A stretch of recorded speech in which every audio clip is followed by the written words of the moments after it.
kita harus melatih diri kita dan mengasah jiwa kita supaya bersyukur. Satu yang kita harus renungkan. Kalau semuanya dimudahkan untuk kita, lalu dari mana kita akan mendapatkan keutamaan? Kalau semuanya jadi gampang. Makanya Allah mengirimkan pandemi ini supaya kita itu layak mendapatkan pahala kesabaran. Maka bersyukurlah. Karena apa? Itu mungkin caranya Allah untuk memperbesar rekening kita sebelum kita mati menghadap kepada Allah. Allah itu mungkin tahu kualitas kita dalam sholat itu berkurang, kualitas kita dalam sedekah berkurang, kualitas kita dalam berbagai macam ketaatan kan berkurang. Karena zaman fitnah, tontonan, tayangan, sosial media itu bisa merenggut semua ibadah kita. Sampai hilang khusyuknya. Berapa banyak di antara kita sholatnya dipercepat hanya gara-gara menunggu sebuah tayangan. Berapa banyak di antara kita habis sholat, kemudian sholat kita gugur pahalanya gara-gara kita mengomentari satu postingan. Allah itu tahu, di zaman fitnah ini banyak perkara yang kemudian Allah itu lihat ini bisa merusak bekalnya hamba-hambaku yang beriman untuk pulang sebelum menuju kepada kematiannya. Karena Allah tahu kualitas ibadah semakin turun pada zaman fitnah, Allah kirimkan pandemi ini salah satunya adalah supaya kita merenung. Kalau semuanya dimudahkan oleh Allah untuk kita, malah kita tidak bisa mendapatkan pahala kesabaran. Makanya dengan Allah kirimkan pandemi ini salah satunya, ini cara kita untuk menutupi kekurangan kita dalam sholat, kekurangan kita ketika sering gibah melihat postingan orang, untuk menutupi kesalahan kita ketika kita sering mengomentari postingan orang, sering kemudian kita berbuat hal yang tanpa kita sadari itu merupakan dosa besar. Allah kirimkan pandemi supaya kita ditingkatkan kembali keutamaannya dengan kesabaran yang kita jumpai ketika kita mendapatkan pandemi ini. Selalu ada kebaikan. Ini yang menjadikan kita bersyukur. Ya? Ini yang menjadikan kita bersyukur kan. Orang kalau di tengah pandemi kemudian dia sabar, kan pahalanya besar. Bukankah kita tertancap duri itu? Bukankah ketika kita tertancap duri, itu akan menggugurkan dosa kita. Kalau tertancap duri itu menggugurkan dosa kita, apalagi ketika kita hari ini harus hidup berdampingan dengan virus yang kita tidak tahu virus itu di mana. Satu persatu berita nyampe ke tangan kita, fulan masuk ICU, fulan masuk rumah sakit, fulan meninggal, fulan dikuburkan secara COVID protokolnya. Itu terus datang kepada kita yang dulunya kita tidak pernah mikir mati. Akhirnya bayangan kematian itu sekarang dekat dalam kehidupan kita. Makanya kemudian apa? Ya memang Allah kirimkan ini supaya nutupin segala macam kecacarnya kita dalam setiap ibadah. Karena di zaman fitnah semua perkara itu bisa merenggut keutamaan dalam pahala dan ibadah yang kita lakukan. Allah kirimkan ini supaya kita bersyukur. Supaya kita mendapatkan pahala kesabaran. Kalau semuanya dimudahkan untuk kita, bingung dari mana kita akan mendapatkan pahala kesabaran. Allah kirimkan pandemi. Syukuri aja. Sabarin aja. Maka tanpa diminta, maka akan memberikan kepada kita pahala yang besar ketika kita ridho kepada pemberian Allah. Bukankah salah satu amal yang besar yang memberatkan mizan kebaikan kita di akhirat itu apa? Ridho kepada apa yang Allah kirimkan dan gulirkan pada kehidupan kita. Yang terpenting, kita harus mencikapi, ya Allah saya terima pandemi ini. Saya terima segala keterbatasan yang sekarang saya dapatkan. Saya terima menurunnya rezeki saya. Karena saya tahu ridho kepada takdirmu itu menyebabkan pahala yang besar. Semoga dengan pahala yang saya dapatkan dengan kesabaran saya menghadapi pandemi ini, menutupi sholat saya, menutupi kesalahan saya ketika dalam postingan, menutupi kesalahan saya ketika komentar-komentar yang merusak kehidupan amal ibadah saya. Dan itu selalu ada alasan baik untuk dihadirkan. Karena Allah itu tidak pernah kehabisan alasan. Karena kita ini sebagai orang yang beriman, tidak pernah kehabisan alasan untuk selalu bersyukur kepada Allah. Ini yang pertama. Yang kedua, yang juga kita harus pahami untuk melatih kita bersyukur kepada Allah itu apa? Karena sejatinya nikmat dari Allah itu lebih besar daripada ujiannya. Ya? Walaupun pandemi ini berat, sudah hampir 1 tahun sekarang Februari, berarti tinggal 1 bulan lagi, sudah hampir 1 tahun dari Maret ke Maret. Tapi bagaimanapun kemudian ujian pandemi ini Allah berikan kepada kita, setidaknya kita harus yakin bahwasanya ujian itu hanyalah seujung kuku, nikmatnya Allah itu seluas samudra. Ujian Allah itu hanyalah gemericik di pinggir pantai, tetapi nikmat Allah itu gelombang di atas gelombang. Ujian Allah itu hanyalah gerimis, tetapi nikmat yang Allah berikan itu bagaikan hujan deras selama berbulan-bulan yang tidak berhenti.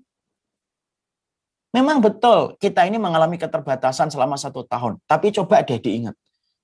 Berapa puluh purnama kita ini jalan kemana-mana tanpa ada rasa khawatir. Allah baru ngambil 1 tahun.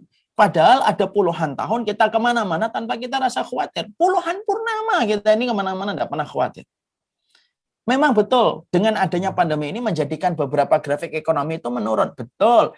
Tapi sebelum grafik ekonomi ini menurun, pendapatan kita juga menurun. Bukankah kita melewati tahun-tahun ketika Allah memberikan kenikmatan, ngasih kita rumah, ngasih kita mobil, ngasih kita kecukupan, yang dulunya kita tidak punya sebelum mendapatkan itu semuanya. Nikmat yang Allah berikan itu jauh lebih besar daripada secuil ujian yang Allah ambil dari diri kita selama 1 tahun ini. Disitulah kita harus paham. Sekali lagi ya, orang yang beriman itu orang yang tidak pernah kehabisan alasan untuk bersyukur sama Allah. Karena kita tahu, nikmat yang Allah kasihkan itu lebih banyak. Makanya ibu-ibu dan bapak pernah dengar nggak ucapan Nabi Ayub? Nabi Ayub itu ketika sabar dan syukur sekaligus, maka ucapan Nabi Ayub itu susah difahami oleh istrinya. Istrinya itu berkata, wahai Ayub, kenapa kamu nggak berdoa? Gitu. Nabi Ayub berkata, wahai istriku, aku ini sehat selama 70 tahun hidupku. Kemudian baru umur 70 tahun, saya itu baru diberi sakit. Apakah saya tidak bisa untuk bersyukur mensyukuri 70 tahun kesehatanku dengan kesabaranku untuk pada sisa umurku? Maka perkataan itu membuat istrinya tidak paham dan akhirnya sempat meninggalkan sebentar Nabi Ayub. Makanya disitulah kita paham. Memang betul Pak. Hari ini memang pandemi ini berat. Tapi jauh sebelum pandemi ini datang kita sudah diberikan oleh Allah. Apapun yang kita suka-suka itu kebetulan Allah mudahkan kok. Pergi ke KL bisa, mau pergi kemana-mana bisa, tanpa ada masker, tanpa ada protokol. Dan itu sudah kita lewati dengan puluhan purnama. Dan itulah yang menjadikan kita harus paham.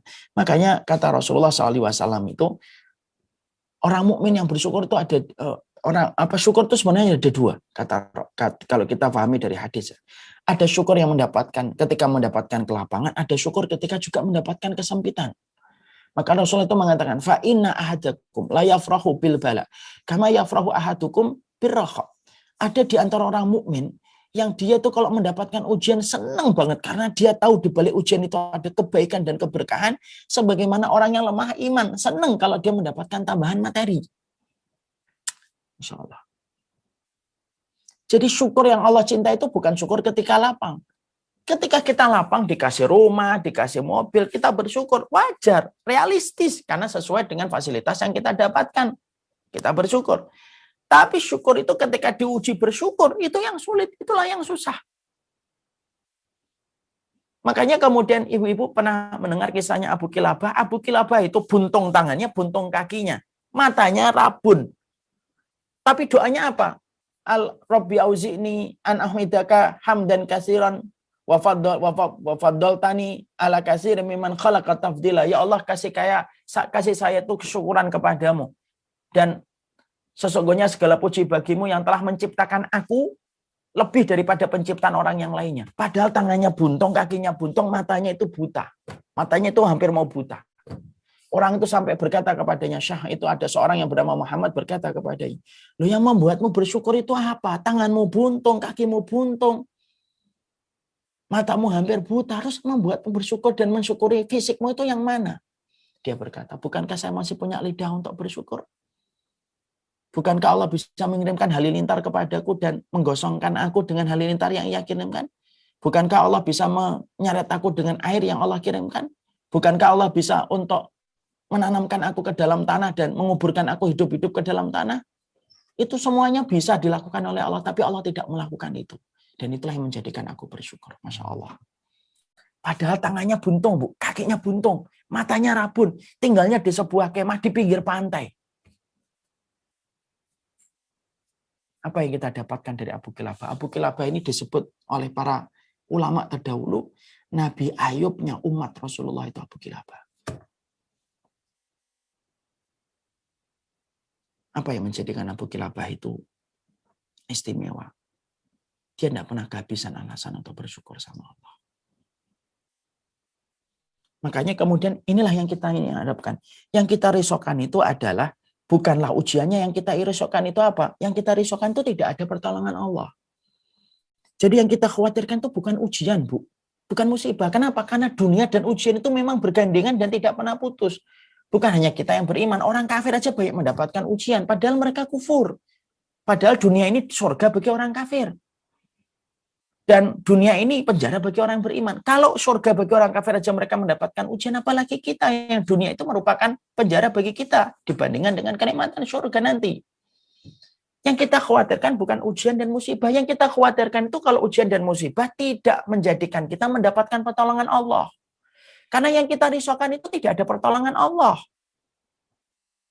Berapa banyak orang yang bergaji 20 juta per bulan, tapi dia merasa sempit dan tidak cukup karena tidak ada pertolongan Allah dalam harta yang dia dapatkan.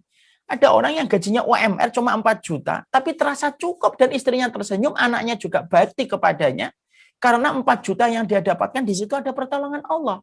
Yang kita risaukan itu kalau tidak ada pertolongan Allah. Makanya inilah yang menjadikan kita harus mengerti. Mensyukuri itu merupakan sebab diturunkannya pertolongan Allah.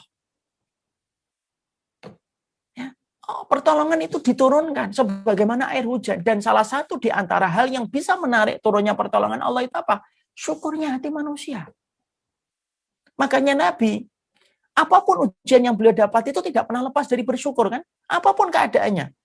Makanya satu persatu kemenangan diberikan oleh Allah kepada Nabi karena Allah itu melihat Nabi Muhammad itu tidak pernah lepas untuk bersyukur kepada Allah apapun kondisinya. Kalau beliau mendapati keadaan yang menyenangkan, beliau mengucapkan Alhamdulillah. Binikmatihi tatimus shalihat.